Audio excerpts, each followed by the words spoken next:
Hi and welcome to Online Appliance Tech. Today we're going to go over the top load Samsung washer, and if your model number starts with WA4, I'm pretty sure this video is for you. So if you press the power button and press the start button, here no clicks or nothing happens. More likely it's your main control board or it's your door switch 1, and sometimes you can make a bad decision, so I'm going to try to show you how to diagnose this correctly with a multimeter. If you're not comfortable with using a multimeter, I just recommend calling a Samsung tech. So what I'm trying to do here is I'm trying to pull the door latch or the switch from the latch itself, and sometimes these could get stuck and not allowed to lock. So this would be my first test. I would kind of press it back and forth and then see if it would start. I have seen this worked on the Whirlpool Cabrios before, so I thought I would give it a try. And as you can see, it did not work, so let's move into the next part of the video. So right now I would just unplug it, and then you'll take a handheld tool if Phillips is the correct tool, and then you'll remove these fillet screws from the back. You have 2 there and you have a couple at the top, as you'll see here in a moment.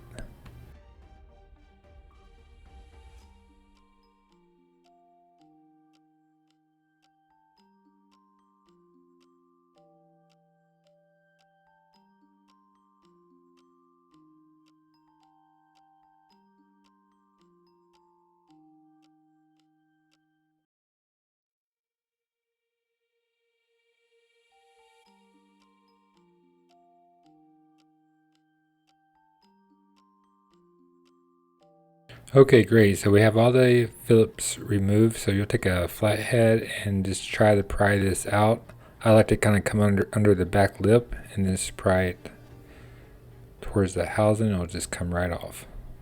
Okay, so definitely make sure this is unplugged, and you'll have 2 more Phillips screws that you'll have to remove here, one on the right and one on the left.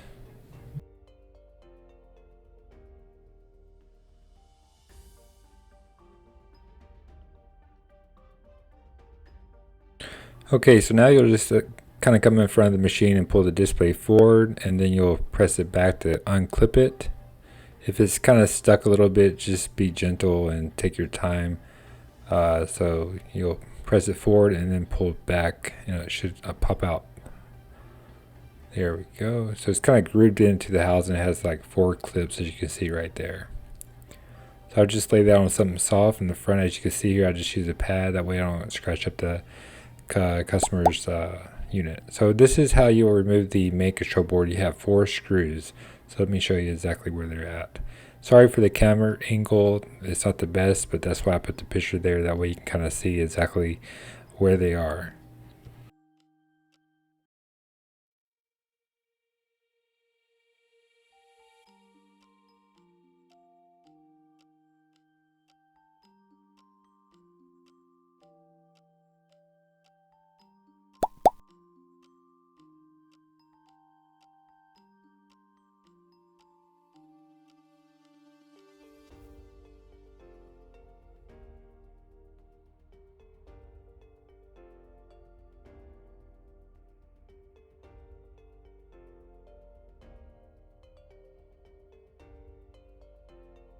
So once you remove the screws, you have to kind of pry this top housing off the cover of the main control board.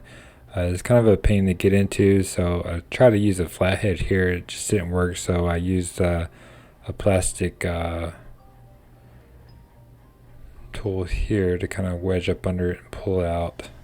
I don't even know what the name of this tool is called, to be honest with you, but you can get them at Harbor Freight though if you do need these. It's about the only place I can find them, not at Lowe's or Home Depot. So this is a picture of the back of the main board. So this is harness C and 8. This is where the door motor is, the reed switch and the lock contact and so forth. So I'll show you how to do the voltage check and explain it to you, and show you how to do a continuity check. You will need a multimeter with thin prongs. As you'll see, a thick prong will not fit in here. I'll try to find a link, that way I can leave you in the description below so you can get these. You have to be very, very tiny prongs to read the voltage. And also we're checking DC voltage. Just put your multimeter to DC volts, so we're not checking AC volts. The door switch is run by DC.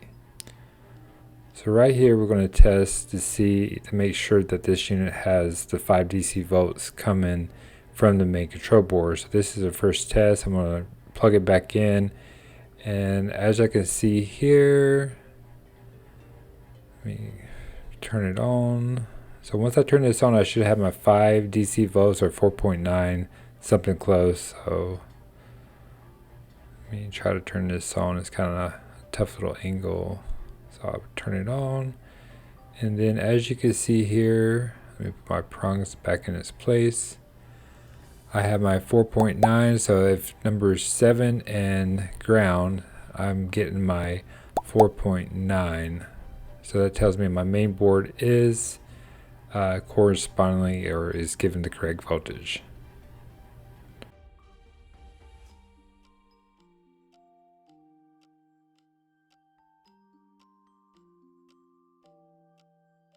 So what I'm going to do here, I'm going to unplug it, because on this harness itself, I'm going to remove it, and there's a little clip that if you remove, it'll allow you to put your multimeter in there better, to get better, or to run better tests, to get that way it's not too hard to place your multimeter inside the harness, if that makes sense. So let me show you.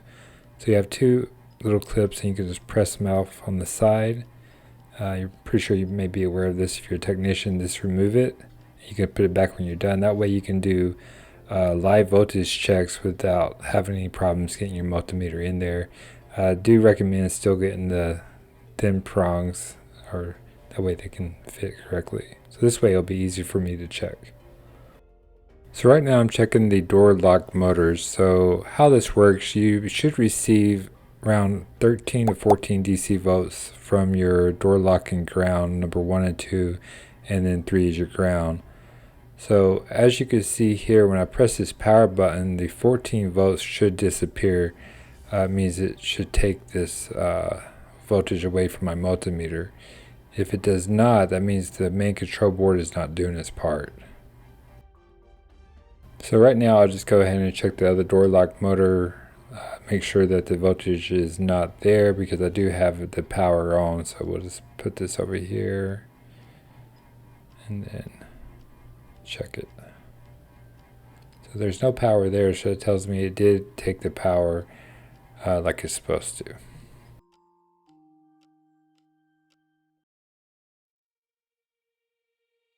So once again, I'll show you with the display power off, you'll get the 14 volts on both of them, on 1 in ground and 2 in ground, which is 1 in 3 and 2 in 3.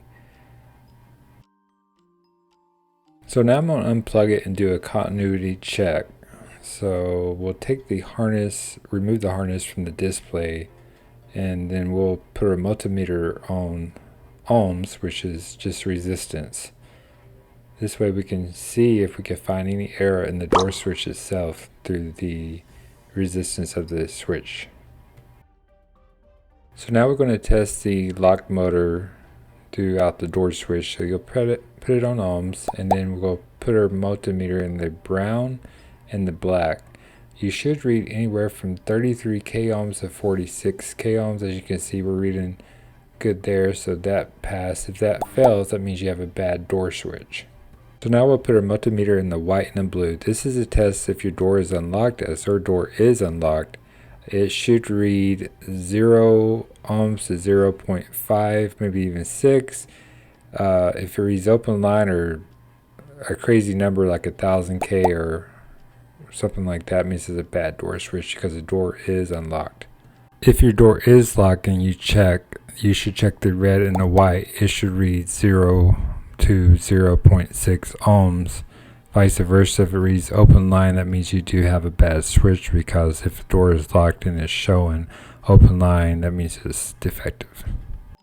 Now let's check the read switch. So you'll put your multimeter in, and the colors is green and white.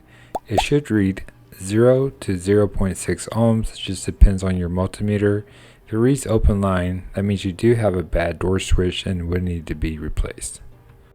So here's the chart again. This is actually a good chart. So if you get any error codes, like say the E2 error code, this indicates the switch error of the main relay on the main control board.